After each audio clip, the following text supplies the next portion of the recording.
अस्सलाम वालेकुम। कब क्या हुआ के साथ मैं हूं Shahzad Iqbal. PDM out, TLP in. Pakistan के सियासी उफक पर एकदम तहरीक लब्बैक पाकिस्तान छा गई। लेकिन व्यूअर्स, ये भी हकीकत है कि टीएलपी के मौजूदा पुरतशद्दद एहतजाज की कोई भी लॉजिक, मंतक, दलील पेश करना किसी भी पाकिस्तानी को ज़ेब नहीं देता। लेकिन हमारी अवामी समझ बूझ के लिए जानना भी बहुत ज़रूरी है कि ऐसे हादसात में होने वाले जानी नुकसानात का लहू किन हाथों पर तलाश किया जाए।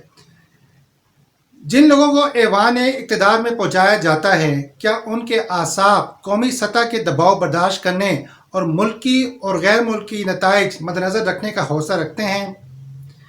मजहबी जनूनियत और शिद्दत पसंदी को एक तरफ रखा जाए तो सियासी आकबत नाअंदेश मुंह फाड़े सामने आ जाती है। 14-15 वजारतों के दावेदार वजीर दाखिला शेख रशीद और उनसे पहले ब्रिगेडियर रिटायर एजाज शाह ने तहरीक लब्बैक पाकिस्तान से वो क्या मुआहिदा कर लिया जिसके बोझ से रियासती रेट पर सवाल उठ रहे हैं। आपको याद होगा कि नवंबर 2020 में जब फैज़ाबाद में खादिम हुसैन रिजवी मरहूम ने धरना ख़त्म करने का ऐलान किया था, तो मुआहिदे की शराइत में फ्रांसीसी सफ़ीर की मुल्क बदरी भी शामिल थी और इस मुआहिदे पर उस वक्त के वज़ीर दाखिला एजाज शाह, वज़ीर मजहबी अमूर नूरुल हक कादरी और कमिश्नर इस्लामाबाद के दस्तखत मौजूद थे। ये मुआहिदा नवंबर में हुआ जबकि दीगर मजहबी जमातें पीडीएम का हिस्सा बनकर सियासी मंजरनामा बिगाड़ रही थी और टीएलपी ने अकेले नामूस रसालत सल्लल्लाहु अलैहि वसल्लम का अलम उठा रखा था, अपना पावर शो किया था। फ्रांसीसी सफ़ीर के मुल्क बदरी आलमी तनाज़ुर में एक ऐसा मुतालबा था जो हुक्मरानों के लिए गले की हड्डी बन सकता था। लेकिन आकबत नाअंदेश सियासतदानों ने हुकूमत को उस वक्त के बहरान से निकालने के लिए इस मुआहिदे पर दस्तखत कर दिए। व्यूअर्स, फ्रांस यूरोपीय यूनियन का एक अहम मुल्क है। इस यूरोपीय इत्तेहाद में 27 ममालिक शामिल हैं, जहाँ 20 से 22 लाख की तादाद में पाकिस्तानी काम करते हैं। इनकी आमदनी मुल्की ज़र मुबादला के ज़खायर में अहम किरदार अदा करती है। इसके अलावा हुकूमत पाकिस्तान ने इन ममालिक के साथ दर्जनों तजारती, दिफाई, तालीमी और सकाफती मुआहिदे कर रखे हैं जिनको एकदम ख़त्म कर देना मुमकिन नहीं है। इन सब बातों को या तो उस वक्त के वज़ीर दाखिला ने आसान लिया या वक्ती तौर पर बोझ अपने गले से उतार फेंका, या फिर इसके पीछे ये सोच थी कि ये मामला जब पार्लियामेंट तक चला जाएगा तो देखा जाएगा, यानी बात की बाद में देखी जाएगी। हुकूमत के पास इस मुआहिदे के बाद 3 माह की मोहलत थी। इस दौरान खादिम हुसैन रिजवी साहब का इंतकाल हो गया। अपने रहनुमा का ये मुआहिदा टीएलपी के लिए पत्थर पर लकीर बन गया। दूसरी तरफ हुकूमत वक्त पीडीएम के साथ इतनी एंगेज रही कि इस सिलसिले में टीएलपी को एंगेज करने और मामला संभालने की नौबत ही नहीं आई। इस साल फरवरी के वक्त में जब ये 3 माह का मुआहिदा ख़त्म होने जा रहा था तो मौजूदा वज़ीर दाखिला ने कमाल फरासत का मुजाहरा करते हुए इन्हीं शराइत पर फिर 1 माह का मुआहिदा कर लिया। दूसरे मानों में इस मुआहिदे में 1 महीने की तोसी कर दी। इसके तहत ये मुआहिदा 20 अप्रैल को ख़त्म हो रहा था। इस दौरान हुकूमत की जानिब से एक इजलास में ये मामला ईद से पहले पार्लियामेंट में ले जाने का फैसला किया गया, जो टीएलपी के लिए एहतजाज की मनसूबाबंदी का सबब बना। शेख रशीद, जो शुरू से ही नामूस रसालत पर टीएलपी के मौक़िफ़ के हामी थे और हुकूमत को वार्निंग भी देते रहे थे कि इनकी ताकत को हल्का ना लिया जाए, लेकिन जब खुद वज़ीर दाखिला बने तो न सिर्फ मुआहिदे की मुद्दत में इजाफा कर दिया बल्कि वो कर बैठे जिसने मुल्क में एहतजाज की खौफनाक सूरत हाल पैदा कर दी। अब यही वज़ीर दाखिला टीवी पर आकर चूरन बेच रहे हैं कि हुकूमत ने टीएलपी पर पाबंदी लगाने का फैसला कर लिया है।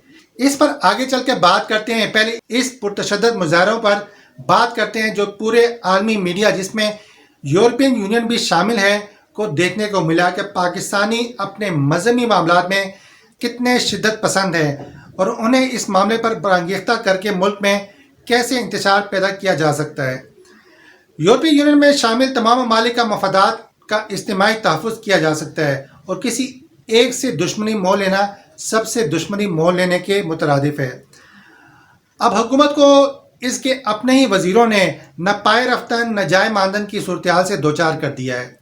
एक ऐसे वक्त पर जब पीडीएम का जोर टूटने के बाद हुकूमत को शायद कुछ अवामी मफाद में काम करने का वक्त मिलना था, اس ایشو نے اندرونی نظام کو ہلا کر رکھ دیا اور دوسری طرف عالمی منظرنامے میں پاکستان کا انتہائی منفی تاثر پیدا ہوا، جہاں برطانیہ پہلے ہی پاکستان کو ریڈ لسٹ میں ڈال چکا ہے، جبکہ FATF کی تلوار بھی ہمارے سر پر مسلسل لٹک رہی ہے۔ اور کہیں ایسا تو نہیں ہو رہا کہ کالعدم تنظیموں کے خلاف پاکستان نے اب تک جتنی کامیابیاں حاصل کی ہیں اس کو سپرداز کرنے کے لیے TLP فیکٹر کو پروموٹ کیا جا رہا ہے۔